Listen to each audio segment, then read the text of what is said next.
अब जिए के मोहन नहीं करता हमर दिलवा भितरिया हो डरता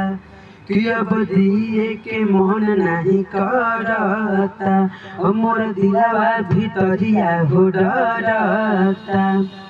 और दोसरा के पाके भोला तरी जइबू का कि दोसरा के पाके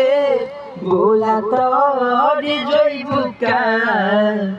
पाके पियवा के धनी हो संभाले जइबू हमसे बिछड़ी जइबू का कि पाके पियवा के धनी हो संभाले जइबू हमसे बिछड़ी जइबू का।